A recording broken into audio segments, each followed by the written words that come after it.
해 동안 요한복음의 말씀을 계속 진행해 왔습니다. 16장까지의 말씀을 마쳤고요. 이제 17장의 말씀을 진행할 때인데, 이 말씀을 진행하기 전에 저는 교회여 일어나라 라고 하는 이 주제를 가지고 여러분들과 함께 은혜를 나누기를 원합니다. 교회를 좀 이야기하고자 하는 거예요. 여러분, 우리 교회는 안녕하십니까? 잘 가고 있느냐 이 말입니다. 우리 교회 많은 분들이 저희 교회를 다녀가실 때마다 두란노 교회는 참 은혜로운 교회입니다, 이런 이야기를 해요. 여기는 은혜롭고 여기는 속으로만 은혜롭고, 그죠? 여기 속으로만 끝까지 아멘 하시네요. 근데 그분들의 말씀이 정말 교회가 복음이 쏟아지고, 그리고 그 복음에 반응하는 우리 성도님들의 은혜 받는 모습들도 너무 아름답고 그리고 귀한 모습인데, 한 가지 그런 말씀을 붙잡고 복음의 삶으로 나오는 희생과 헌신의 모습이 좀 더 기대되어지는데, 이 방송으로 나가서 좀 그렇긴 한데요, 다른 교회에 비해서는 잘하고 있지만, 그런데 기대만큼 그 모습들이 세워지지 않는다는 그러한 이야기를 하고 있는 거예요. 저는 하나님의 음성으로 이 내용을 들었어요. 두란노 교회 성도들이 복음의 삶의 강력함이 일어나기를 원하시는 하나님의 모습이지 않을까. 그래서 저는 2018년 우리 교회의 표어를 교회여 일어서라, 성도여 일어나라, 이렇게 표어를 정하고 오늘부터 이 교회에 대하여 몇 주간 함께 말씀을 나누고자 하는 것입니다. 그 첫 번째 주제가 헌금이에요. 헌금 얘기한다니까 사람들이요, 가장 부담스러워하는 설교 세 가지가 있는데, 하나는 전도에 대한 설교고요, 또 하나는 회개에 대한 설교고요, 그리고 또 하나는 헌금에 대한 설교예요. 여러분 오해하지 마세요. 우리 이제 큰아이가, 이게 또 방송에 나가면 안 되는데, 한 교회의 사역자로 이제 가서 이제 사역을 감당하는데 연락이 왔어요. 아빠, 저한테 연락이, 우리 집사람한테 연락이 온 건데, 아침 회의를 6시 반에 하는데 담임 목사님이 사역자들을 혼냈대요. 근데 어떤 부분을 혼냈냐면, 사역자들이 감사헌금을 10,000원, 20,000원 하냐고 막 혼내더래요. 오늘 첫 예배를 드리는데 감사헌금을 해야 되는데 얼마를 해야 되냐고 이렇게 물어보는 거예요. 이제 우리 집사람한테 그 내용을 물어봤는 모양이에요. 마침 오늘 우리 드려지는 예배의 주제가 헌금인데, 얘가 이 내용을 좀 듣고 갔으면 좋았을 텐데 하는 그러한 생각을 하게 돼요. 저는 오늘 여러분에게 여러분의 물질을 거두어 드리는 종교적 의미의 헌금을 말씀을 드리려고 하는 게 아니에요. 오늘 우리가 나눌 이 헌금의 이야기는, 여러분들이 오늘 말씀을 들으면서 오늘은 은혜를 좀 적당히 받아야 되겠다, 이거 많이 받으면 큰일 나는데, 이런 어떤 염려를 가지고 오늘 말씀을 듣지 마시고요, 제가 여러분에게 말씀의 대박이 좀 나기를 원합니다만 아멘 하실 거죠. 열심히 기도하라면 아멘 하실 거지요.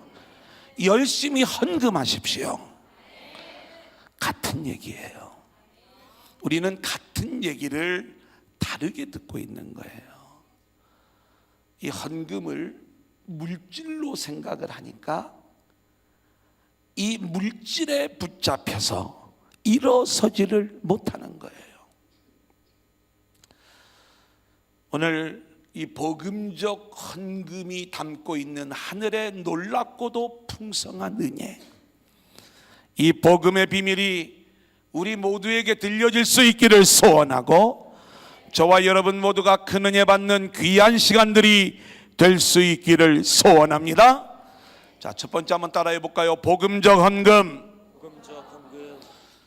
여러분, 교회여 일어나라 라고 하는 이 주제 가운데 가장 먼저 제가 헌금을 주제로 말씀을 드리는 것은 저와 여러분을 붙잡고 있는 게 물질이기 때문에 그렇습니다. 세상에 붙잡혀 있고 물질에 붙잡혀 있는 자들이 하늘의 풍성한 복음의 삶을 누리지 못하는 결정적인 이유는 뭐냐? 은혜를 붙잡지 못하고 여전히 세상과 물질에 묶여서 일어서지 못하는 모습을 보이기 때문이에요. 안타깝게도 우리 한국교회는 종교적 헌금에 익숙해 있습니다. 많은 목회자, 많은 성도들이 세상 물질에 묶여 있고요. 그래서 목사님들은 교인 수가 늘어나고 재정이 성장할 때 목회자가 능력 있는 목회자로 인정을 받는 줄 알고 성도들에게 강력한 헌신을 요청을 하면서 열심히 전도하세요, 열심히 헌신하세요, 이러한 전도와 헌신을 요청하는 거예요. 그리고 여러분들이 그렇게 주를 위하여 헌신할 때 하늘에 크고 놀라운 보상이 약속되어짐을 이야기하고 있는 것입니다. 자, 그런데 이러한 많은 목회자들의 설교의 이면에는 헌금을 많이 거두어 들여서 교회가 좀 더 강력한 일을 하고자 하는 인본주의적인 의도, 종교적 헌금의 의도가 그 안에 담겨져 있는 것들을 보게 되고요. 그리고 성도들 역시 하나님 앞에 헌금을 한다라고 이야기할 때 내가 이렇게 하나님 앞에 헌금하고 복을 받아야 되겠다, 헌금을 하고 나의 나의 체면을 좀 세워야 되겠다라고 하는 그러한 마음들을 가지고 있다 보니까 우리는 이 헌금의 의미를 내 멋대로 규정을 하고, 그래서 내 마음대로 드리기도 하고요.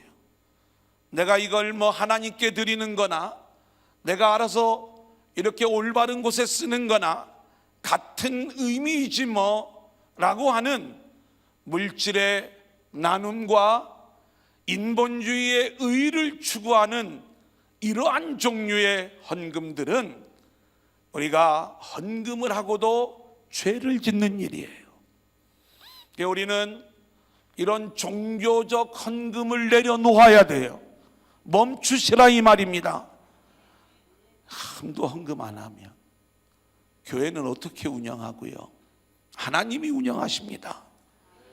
우리가 이런 부분들 때문에 헌금을 하는 게 아니라 헌금 안에 담겨져 있는 진짜 복음적인 의미를 우리는 알고 있어야 되는 거예요. 성경을 보면 적게 심는 자는 적게 거두고 많이 심는 자는 많이 거둔대요. 우리 한번 같이 읽어볼까요? 고린도후서 9장 5절로부터 7절입니다. 시작.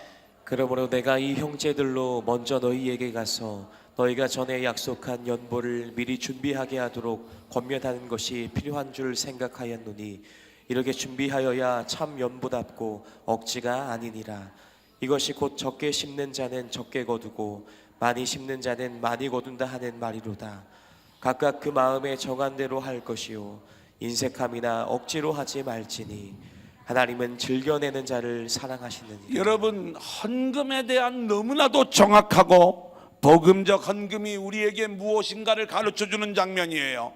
한번 따라해 볼까요? 미리 준비하라, 많이 심으라, 즐겨내라. 여러분, 우리도 수도 없이 이 내용들에 대한 말씀을 들으면서 부흥 강사님들이나 목사님들이 열심히 헌금하십시오, 많이 심으면 많이 거둔다고 그랬는데, 여러분들이 많이 심을수록 많은 것들을 거두게 해주시니까 이왕이면 많이 헌금하십시오, 이러한 의미로 이 내용을 우리는 그동안 들어왔어요.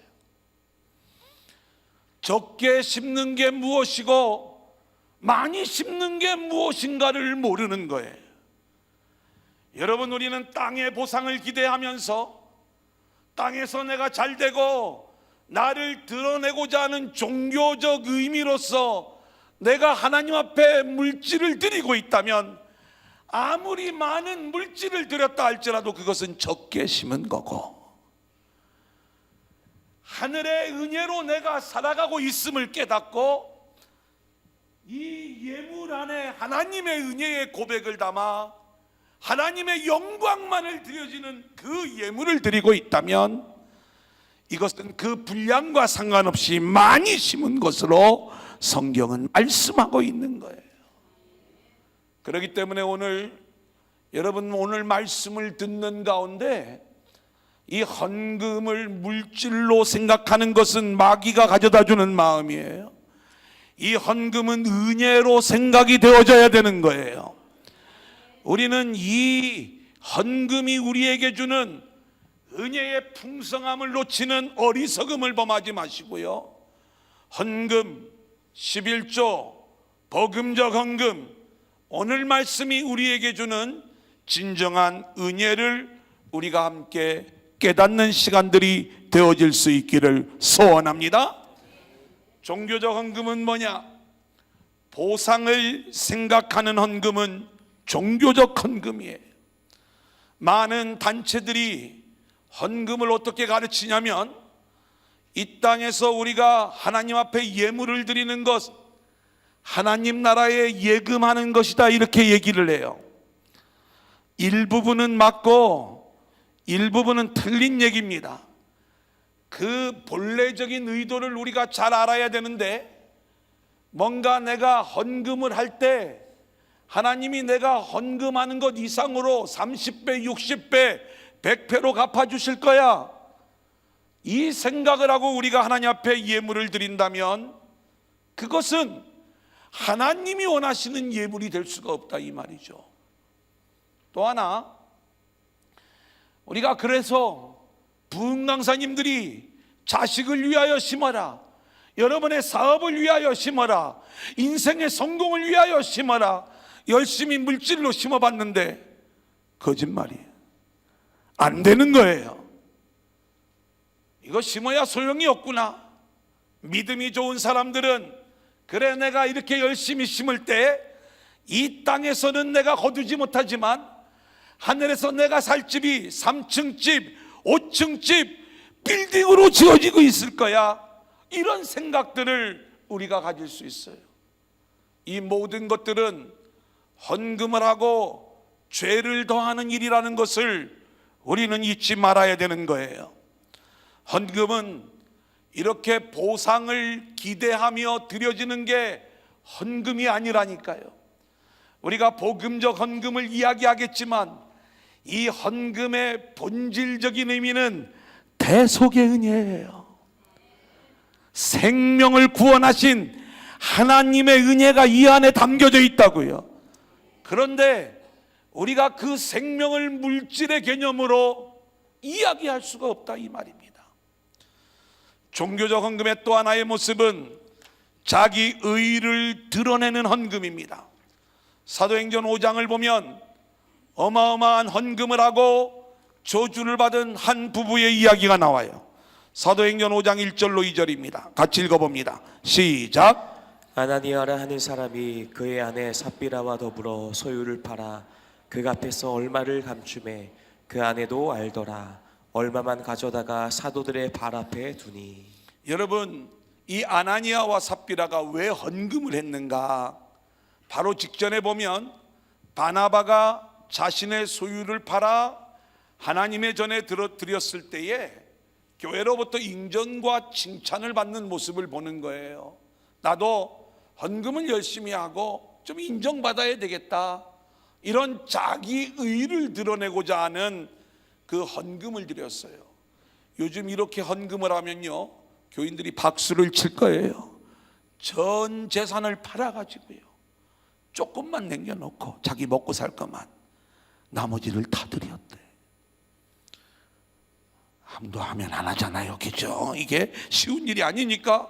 그런데 이런 헌금을 드렸음에도 불구하고 하나님의 저주를 받아 그 자리에서 끊어져 버리는, 그 생명이 끊어져 버리는 그러한 저주를 받는 모습을 보잖아요.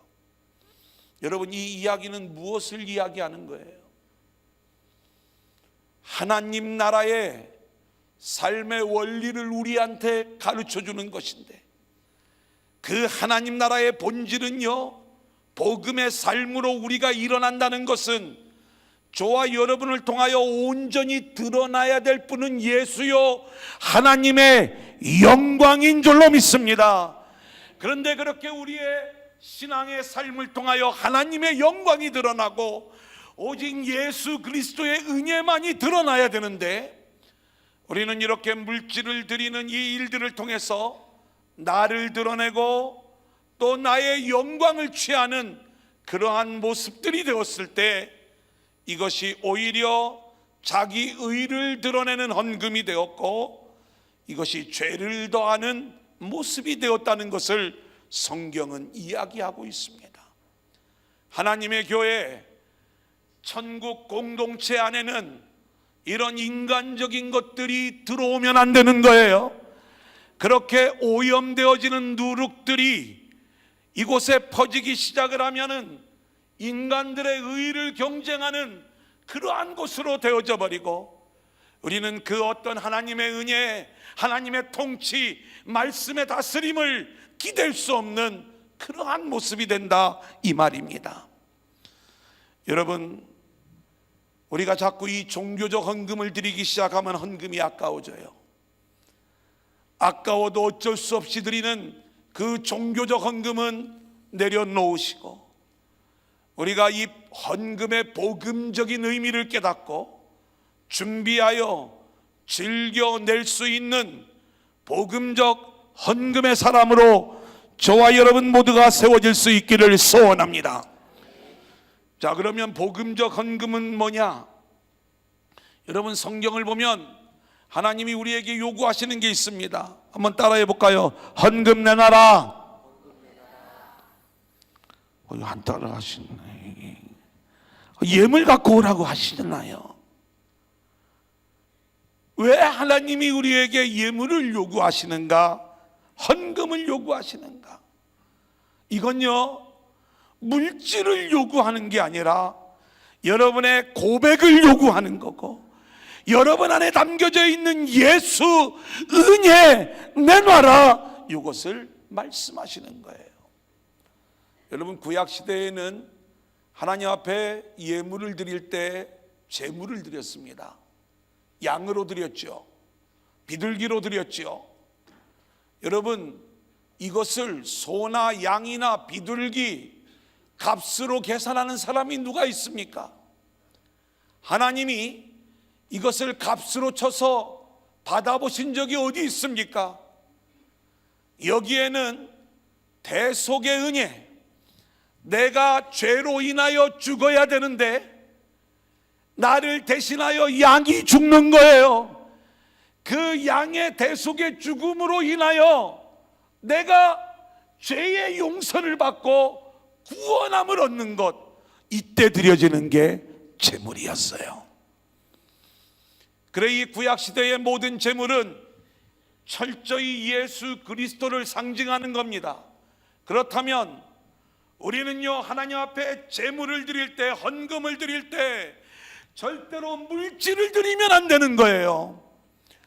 나를 구원하신 예수 그리스도의 피의 은혜가 그 물질 안에 담겨 있어야 된다, 이 말입니다. 왜 헌금을 이렇게 드리세요? 청년들, 중고등부 학생들 제대로 배워요.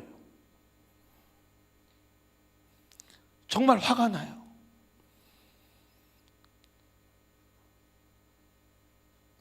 하나님이 돈 내라고 얘기하는 거 아니에요. 여러분 안에 있는 진짜 예수의 은혜, 하나님이 우리에게 그 은혜를 주셨다면 그 은혜에 대한 고백이 물질로 드려지는 건데, 나를 위해서는 이 얘기는 할까 말까 하다가 하려고 그래요. 두란노 카페 가면 가장 비싼 음료 먹는 사람들이 젊은이들이에요. 어른들은 1,000원짜리 먹습니다. 그런데요, 제가 주일 오후 예배를 드릴 때나 청년 예배를 드릴 때나 헌금 시간을 왜 갖는지 모르겠어요. 너무너무 답답한 거예요.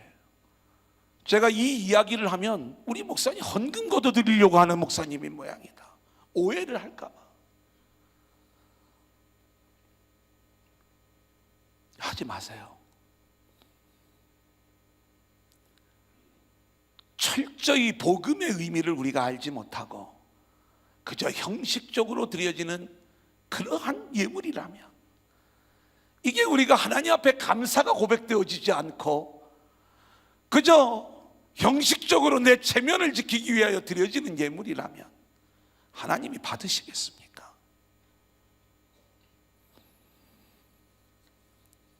하나님은 우리에게 헌금을 이야기하실 때 하나님이 우리에게 부어주시고자 하시는 하늘의 은혜가 있는 줄로 믿습니다. 그래서 이 헌금 안에는 저와 여러분 안에 예수 그리스도로 인하여 구원받은 그 은혜가 담겨야 되고요, 그리고 그 주님과 연합된 내가 이 물질과 엮여서 하나님 앞에 고백적으로 드려지게 될 때 우리는 하늘로부터 임하는 그 풍성한 하늘의 은혜를 누리는 자들로, 내가 물질이 많든 적든 나는 하나님의 은혜 안에 있습니다, 내 삶은 하나님 나라의 삶입니다 라고 하는 믿음의 고백이 우리 안에 있게 되는 줄로 믿습니다. 여러분, 한 과부가 두렙돈을 드리는데 하나님이 그 누구보다도 많이 넣었다고 얘기를 해요. 두렙돈 500원짜리 2개면 1,000원이요. 이 사람은 1,000원인데 전 재산 1,000원을 넣었으니까 100%를 넣었으니까 많이 넣었구나. 어떤 사람은 10억 원이 있는데 5억 원을 넣어도 50%밖에 안 넣었으니까 적게 넣은 거구나. 우리 머리는 이렇게 프로테이즈로 산술적으로 쉽게 돌아갈지 모르지만 하나님은 그 부분을 얘기하시는 게 아니에요. 너희 안에 예수가 전부냐, 아니면 너는 여전히 물질의 힘으로 살아가고 있냐, 이거 물어보시는 거예요. 우리가 예수의 힘으로 살아가고 있다면 우리는 이 복음의 말씀을 붙잡고 일어서야 되지 않겠습니까? 언제까지 우리가 따지고 생각하고 나에게 묶여가지고 그 묶여진 삶을 살면서 나아가느냐, 이 말이에요. 일어서시길 바랍니다. 더 이상 물질에 묶이지 말고 오직 하나님의 은혜만을 붙잡는 저와 여러분들이 되어질 수 있기를 소원합니다. 성경을 보면 복음적 헌금을 드리면은 가난한 자가 없어진다는 것을 구약에서도 말씀하시고 신약에서도 말씀을 하는 거예요. 볼까요? 신명기 15장 4절 시작. 내가 만일 내 하나님 여호와의 말씀만 듣고 내가 오늘 내게 내리는 그 명령을 다 지켜 행하면 내 하나님 여호와께서 내게 기업으로 주신 땅에서 내가 반드시 복을 받으리니 너희 중에 가난한 자가 없으리라. 너희 중에 가난한 자가 없으리라. 할렐루야. 사도행전 4장 32절로 35절 시작. 믿는 무리가 한 마음과 한 뜻이 되어 모든 물건을 서로 통용하고 자기 재물을 조금이라도 자기 것이라 하는 이가 하나도 없더라. 사도들이 큰 권능으로 주 예수의 부활을 증언하니 무리가 큰 은혜를 받아 그 중에 가난한 사람이 없으니 이는 밭과 집 있는 자는 팔아 그 판 것의 값을 가져다가 사도들의 발 앞에 두매 그들이 각 사람의 필요를 따라 나누어 줌이라. 여러분, 이것도 마찬가지예요. 여기도 보니까 사도들이 그 모든 그 초대교회의 모습들을 우리들에게 이야기를 해주고 있는데, 이들이 모든 물건을 서로 통용하고 자기 재물을 조금이라도 자기 것이라고 하는 이가 없었는데 그 중에 가난한 자가 하나도 없었다라고 설명을 하고 있어요. 여러분, 이 이야기는 물질의 가난을 얘기하는 게 아닙니다.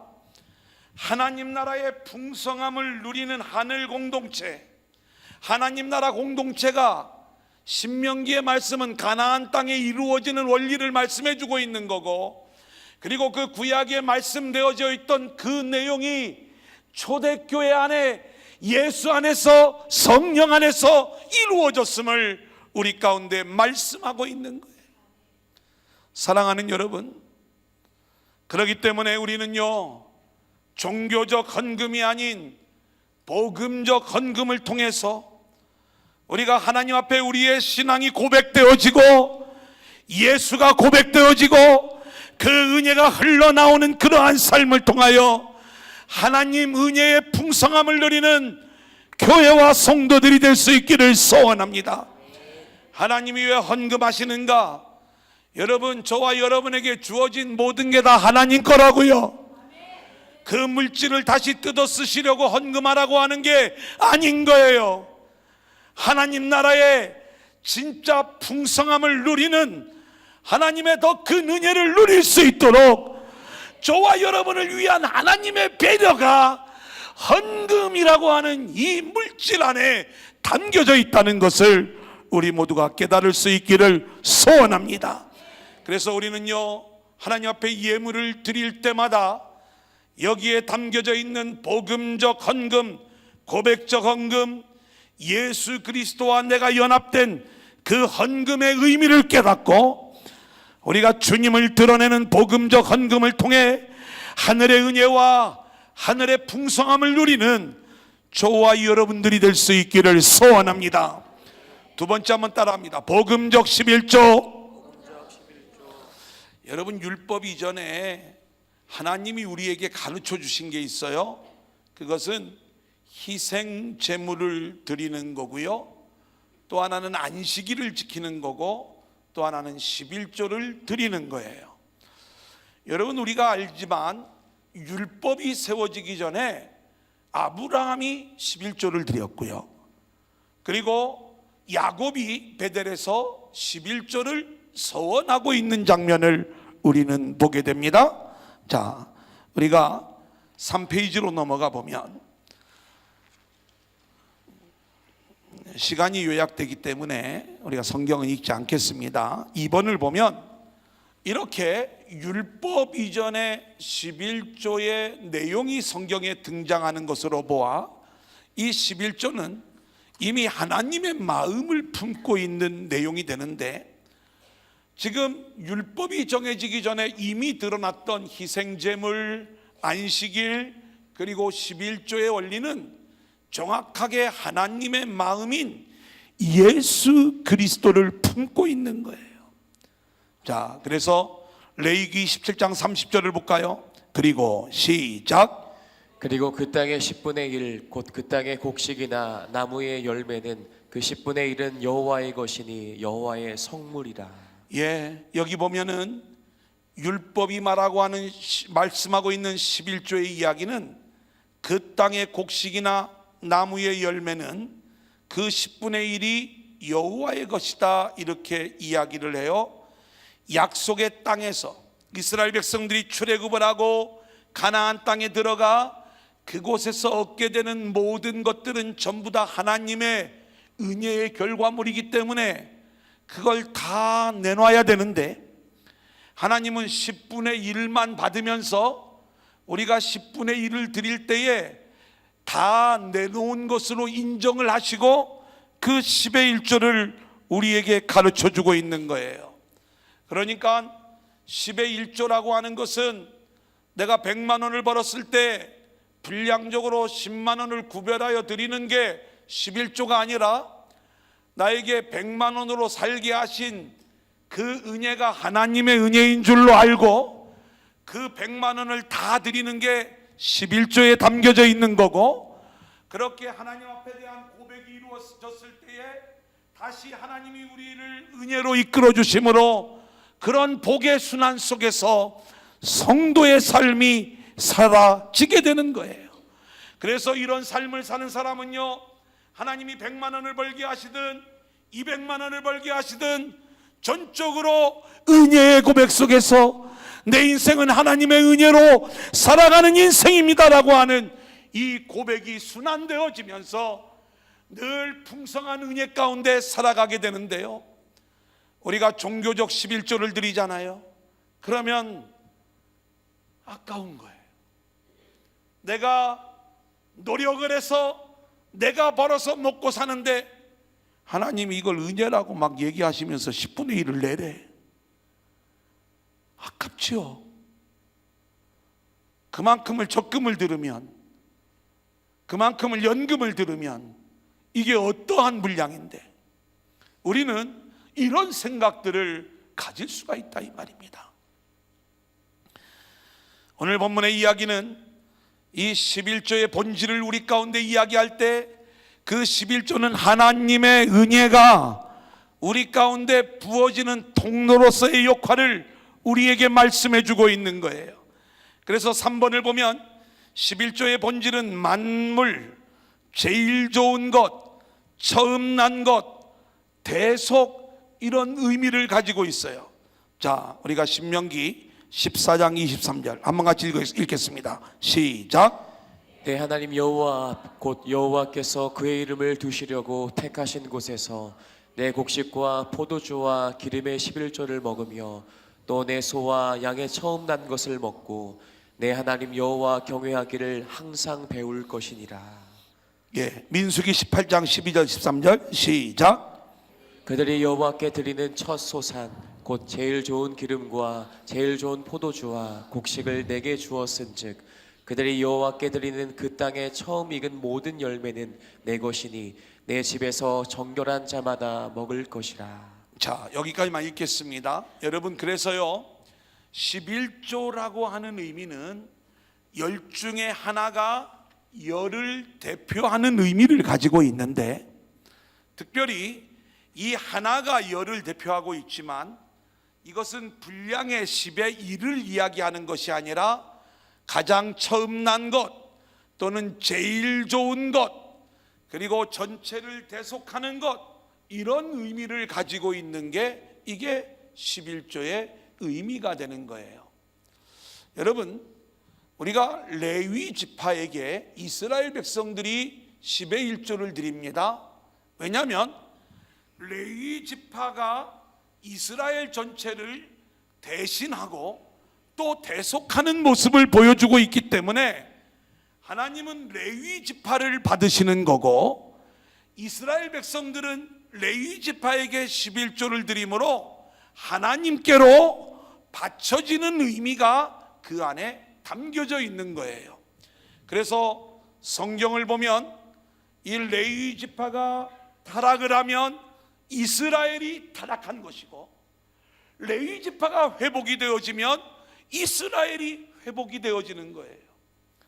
여러분, 왜 레위 지파냐? 우리가 이 레위의 일들을 기억을 합니다.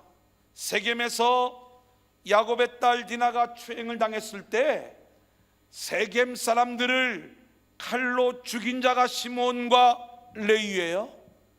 우리가 윤리적으로 이 내용들을 대할 때에 어쩌면 그럴 수 있느냐 이렇게 이야기할 수 있지만, 야곱 공동체 안에 가나안 족속이 들어올 수 없음을 우리 가운데 보여주는 거룩함을 지키는 일들이었어요. 출애굽기 32장을 보면 이스라엘 백성들이 모세가 시내산에 올라가 더디 내려올 때 금송아지를 만들게 됩니다. 하나님이 내가 이 백성을 가만두지 않겠다라고 이야기했을 때 하나님을 막아선 것이 모세였어요. 모세가 산에서 내려오는데 백성들이 자기 멋대로 번제를 드리고 춤을 추고 하나님을 모독하는 거예요. 모세는 견딜 수가 없었어요. 누가 여호와의 편에 설 것인가? 그때 여호와의 편에 서기로 나선 자들이 레위인들이었어요. 이들이 칼로 이스라엘 백성들을 하루에 죽였는데 3,000명을 죽이는 거예요. 그런데 이것을 레위 사람들의 희생과 헌신으로 하나님이 받으시는 거예요. 어떤 희생, 어떤 헌신인가? 이 레위 사람들이요, 이스라엘 공동체의 죄악을 끊어버리고 그리고 이스라엘 공동체의 거룩함을 지키는 그러한 지파로 희생하고 헌신하였기에 이들은 가나안 땅에 들어갔을 때에 분깃을 받지 않아요. 오히려 11조를 받으면서 그것으로 그들의 분깃을 삼는 그 내용을 성경은 우리 가운데 말씀하고 있는 것입니다. 그래서 영적 암흑기의 역사를 보면 레위 지파가 타락을 하는 거예요. 요즘으로 말하면 교회가 타락하고 성도가 타락하고 주의 종이 타락하는 거예요. 그런데 이 레위 지파가 회복이 되면 왕이 오세요. 보세요. 영적 암흑의 시대에 사무엘이 와요. 사무엘이 와서 다윗의 길이 열려지게 되는데 이 사무엘이 오는 그 과정이 레위 지파의 회복이에요. 영적 암흑의 시대에 하나님이 두 번째 엘리야 세례 요한을 보내세요.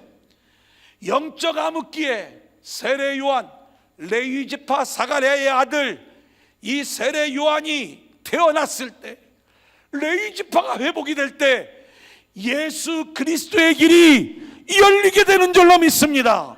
그렇다면 오늘 이 영적 암흑의 시대, 교회와 성도가 일어나 우리가 11조의 온전한 신앙으로 예수 그리스도의 십자가의 은혜로 세워지는 교회와 성도가 된다면 저와 여러분의 희생으로 다시 오실 주님의 길이 열리게 되고 그리고 하나님의 나라가 우리 가운데 임하게 될 줄로 믿습니다. 바로 11조는 이러한 하늘의 은혜와 복의 통로로서 우리 가운데 주어지고 있는 것임을 보게 되는 것입니다. 여러분, 우리가 첫 번째 11조는 아브라함이 멜기세덱에게 드리죠. 히브리서를 보면 이 멜기세덱은 예수 그리스도를 모형하는 것으로 우리에게 이야기해요. 멜기세덱의 은혜가 누구에게 확인되어지느냐? 아브라함에게 확인이 되어져요.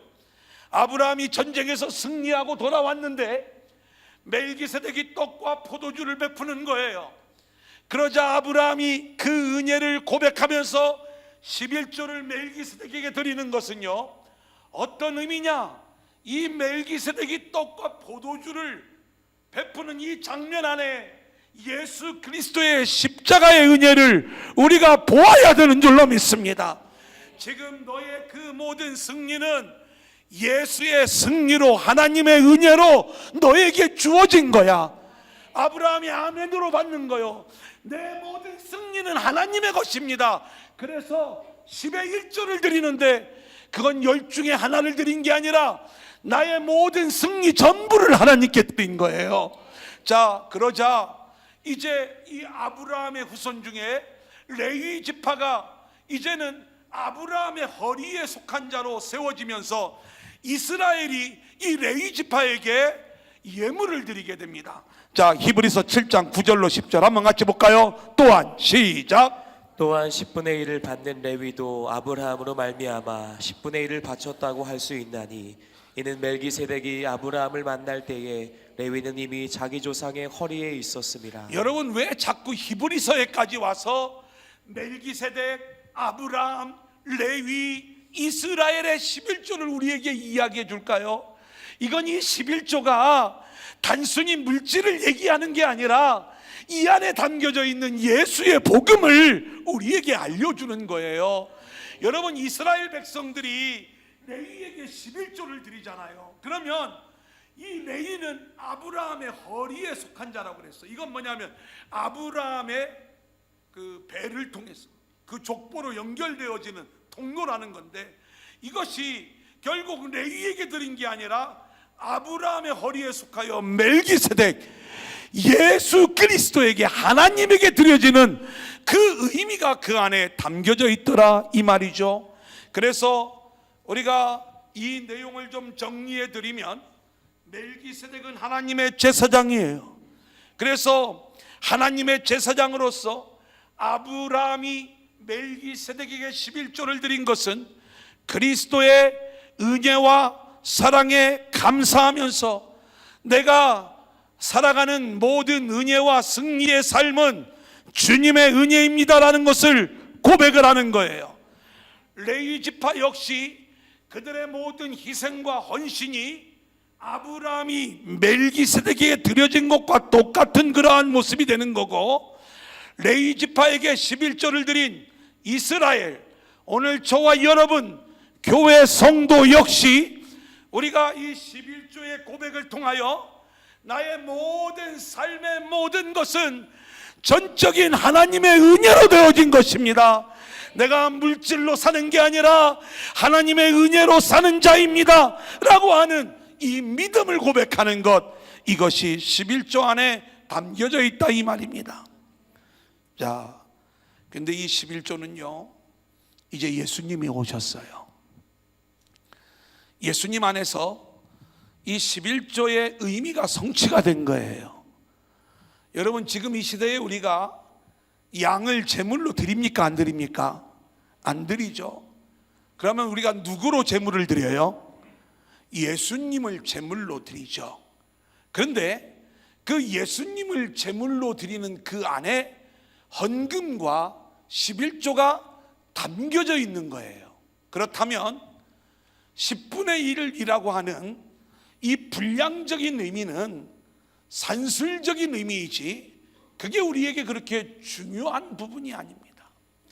실제로 예수 안에서 이 모든 것들이 성취되었기 때문에 우리는 내가 얼마만큼을 드리느냐가 중요한 게 아니라 그 안에 예수가 담겨져 있느냐가 중요한데, 이러면 또 굉장히 또 편하게 생각하시는 분들이 있는데, 여러분, 이 말은 무슨 이야기냐면 저와 여러분의 모든 건강, 시간, 물질, 내 생명, 그 모든 것들이 예수의 은혜로 되어진 것이라면 그 모든 것 다 내놔라, 이 말입니다.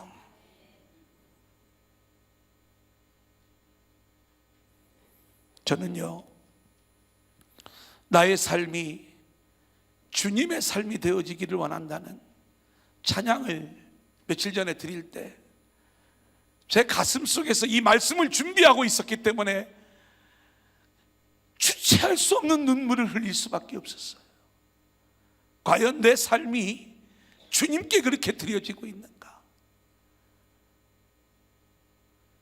10분의 1, 이 산술적인 물질의 의미에 얽매이지 마시고 저와 여러분에게 주신 건강, 물질, 시간, 이 모든 것이 하나님의 은혜로 되어졌음을 믿음으로 고백하며 우리가 그 하나님 앞에 그 은혜를 고백할 수 있는 저와 여러분들이 될 수 있기를 소원합니다. 그런데 우리 주님이 이 부분에 대해서 우리에게 명쾌하게 말씀해 주신 게 있어요. 마태복음 23장 23절 24절입니다. 시작. 화 있을진저 외식하는 서기관들과 바리새인들이여, 너희가 황해왕과 근처의 11조는 드리되 율법에 더 중한 바 정의와 긍휼과 믿음은 버렸도다. 그러나 이것도 행하고 저것도 버리지 말아야 할지니라. 맹인된 인도자여, 하루살이는 걸러내고 낙타는 삼키는도다. 여러분 보세요. 오늘 말씀을 보면 우리는 오늘 말씀 속에서 이 서기관들과 바리새인들의 문제를 볼 수가 있습니다. 이들은 정확한 11조를 드리는 거예요. 그런데 11조의 가장 중요한 정의, 긍휼, 믿음을 버렸대요. 이 11조가 단순히 형식적인 의미의 11조가 아니라 이 안에 담겨져 있는 진짜 본질이 있는데, 그 본질이 예수님의 의를 고백하는 거고, 예수님의 은혜를 고백하는 거고, 예수님으로부터 주어지는 믿음을 고백을 하는 건데, 이러한 것들을 다 버리고 형식만 지키고 있다는 거예요. 그런데 이것도 행하고 저것도 버리지 말라는 이야기는 그 형식을 지키되 반드시 그 안에 본질을 담아야 된다는 것을 이야기하는 거예요. 하나님은요, 틀림없으신 분이십니다. 우리에게 10분의 1이라고 하는 비율을 정해주신 이유가 있어요. 탐욕 때문입니다. 하나님은 10분의 1만 요구하시면서 내가 너희들이 10분의 1을 드리는 모습 속에서 모든 고백이 드려진 것으로 내가 인정해 줄게, 이것을 이야기하는 게 11조라는 형식인 것입니다. 그런데 우리는 이 형식 속에 의와 인과 신이라고 하는 정의와 긍휼과 믿음의 내용을 담아 하나님 앞에 그 은혜를 고백하는 물질을 드리게 될 때, 하나님은 저와 여러분의 모든 것들을 드린 것으로 인정을 하고 그렇게 우리를 받으신다, 이 말이에요. 사랑하는 여러분, 오늘 저는 여러분들에게 11조에 대한 이야기, 헌금에 대한 이야기를 말씀을 드렸어요. 이 이야기는 단순히 교회의 재정을 늘리기 위해서 뭔가 헌금을 거두어 드리고 재정이 우리 교회가 이만큼 늘어났다는 것을 자랑해 보이려고 하는 그러한 부분들이 아니에요. 계속 말씀을 드리지만 그러한 의도가 있거나 또 그러한 마음들이 우리 안에 있다면 우리는 이 일을 중지해야 되는 거예요. 우리가 하나님 앞에 드려지는, 제가 오늘 우리 젊은이들에게 화를 낸 것은, 이건 화가 아니에요. 천사인 거 알잖아요, 이렇게 마음이. 그런데 정말 제가 그런 마음들을 한두 번 가진 게 아니에요. 말을 할 수가 없었어요. 제가 사역자 회의 때 여러 번 이야기를 했어요. 좀 이것 좀 고쳐줘라, 이것 좀 제대로 좀 잡아줘라. 애들이 대표로 혼난 거죠. 그죠? 우리들이 가지고 있는 모든 것들을 나의 탐욕을 위해서 사용하지 말고 2018년 교회여 일어서라, 성도여 일어서라, 저와 여러분의 인생에 가진 모든 것들을 주님을 향하여 내어놓으면서 저와 여러분의 인생의 11조를 드릴 수 있기를 소원하고, 내 생명의 11조를 주님께 드릴 수 있기를 소원하고, 그렇게 말씀 안에서 일어서고 세워지는 저와 여러분들이 될 수 있기를 소원합니다. 마지막 결론입니다. 따라합니다. 여호와께로 돌아오라. 말라기 선지자가 다 너희는 하나님을 떠났다, 여호와께로 돌아와라 라고 이야기할 때 이스라엘 백성들이 선지자에게 묻는 거요, 우리가 어떻게 하나님께로 돌아갈 수 있겠습니까? 말라기 선지자가 이야기하는 거, 너희가 하나님의 것을 도둑질했다, 그래서 너희가 떠난 거야. 백성들이 이야기해요. 우리는 하나님의 것 도둑질한 적이 없는데요. 뭘 도둑질했다는 말이에요? 너희들이 11조와 봉헌물 띄어먹었잖아. 이게 말라기 선지자의 이야기예요. 근데 이스라엘 백성들은요, 정해진 11조를 정확하게 냈어요. 정해진 부재헌금을 정확하게 냈어요. 말라기 선지자한테 따져 묻는 거예요. 내가 이렇게 정확하게 정직하게 우리가 하나님 앞에 11조를 드렸는데 왜 도둑질하였다고 이야기를 합니까? 너희는 겉으로 보이는 형식적인 11조는 드렸지만 그 11조 헌금을 너희의 의로 삼아버린 거야. 그 11조는 대속의 은혜야, 하나님의 영광이야. 마땅히 하나님께 드려져야 될 영광을 너희들은 너희의 의로 도둑질한 거야. 그러면서 하시는 말씀이 온전한 11조를 드리라는 거예요. 온전한 11조, 옛날 부흥 강사님들이 사대보험 떼기 전에 11조가 온전한 11조래. 어떤 분들이 퇴직금은 11조를 내야 되냐 안 되냐 저한테 물어봐요. 뭘 물어봐요? 저는 무조건 내고 내라고 하지. 그런 얘기 하는 거 아니에요. 어떤 분은요, 생활비에 11조를 드리면서 남편이 막 안 주는데 어떡하냐고. 그게 온전한 11조 그 내용 얘기하는 게 아닙니다. 온전한 11조는요, 11조라는 이 형식 안에 예수 그리스도의 고백이 담겨져 있느냐 이 말이에요. 여러분이 예배하면서 예수님에 대한 은혜의 고백이 온전히 이루어지고 있다면 nothing, 아무것도 드리지 않아도 상관없어요. 하나님은 그거 갖고 얘기하는 게 아니에요. 형식을 이야기하는 건요, 10의 1조를 정해준 것, 이렇게 이야기를 하면 인간들은요 또 그 뒤로 숨어버리니까 하나님이 형식을 정해주시는 거죠. 우리는 그것도 못하는 거고, 여호와께로 돌아오라. 온전한 11조를 드리면요 하나님의 약속이 있어요. 하늘 문을 여신대요.